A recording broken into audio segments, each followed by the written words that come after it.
Hi, I wanted to share something with you that I've shared a few times at events where I speak. I usually close with this particular piece. You know, when I left the abortion industry, I had no idea what I was going to be doing. I certainly didn't think I was going to be doing this. I thought that I would just be working at a medical facility. In fact, I had a job at a pro-life OB-GYN clinic. But God gave me an opportunity to share my story and to try to reach out to women who were post-abortive and help with healing ministries, or to reach out to women who were currently in crisis, having a crisis pregnancy, and working with them to help show them that there are other options other than abortion. And, as much as I would have liked to have had, 5 years of wandering the desert in solitude and, with spiritual guidance, I didn't have that. God rolled out this red carpet for me to speak about the tragedy of abortion only 3 weeks after I'd left Planned Parenthood. And so I had to do really all of my healing in public. And I don't advise that for people, and the ministry that we run, and then there were none for abortion clinic workers. We don't recommend that for people.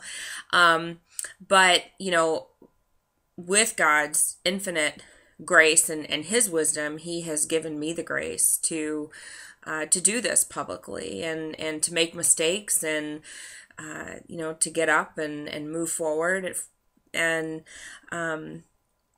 part of my healing journey when I first started was I felt really prompted to write a letter to the baby that I watched die via abortion on the ultrasound screen. And this is something that's done a lot in post-abortive studies, writing a letter to the child you aborted. And I felt very prompted to do this for this little boy that I watched die. And so in the past few months, I've been sharing that letter publicly on stage, and it's just another part of my healing journey. And I thought maybe I would share that publicly with all of you today. So here it goes.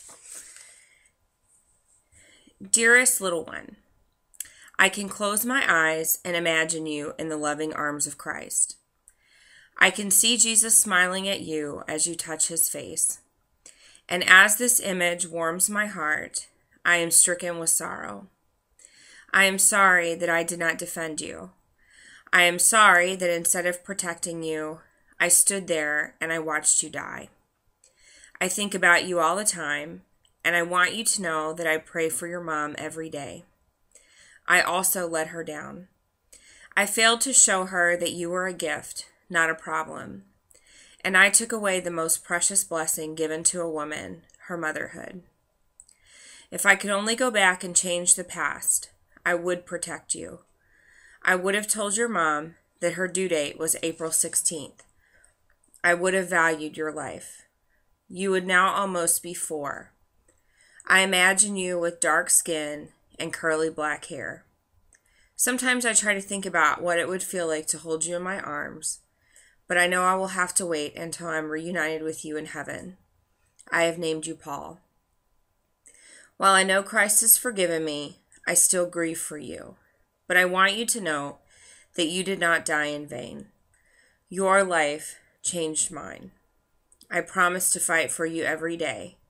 I promise to help others see how precious your life was and to encourage them to fight. You will always be in my heart.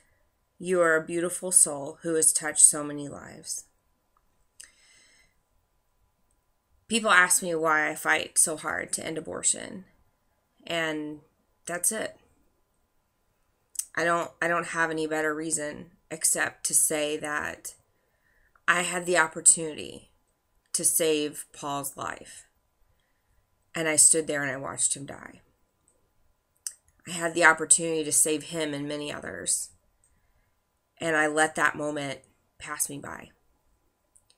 And so I encourage you today, don't let that opportunity pass you by. You could save a life.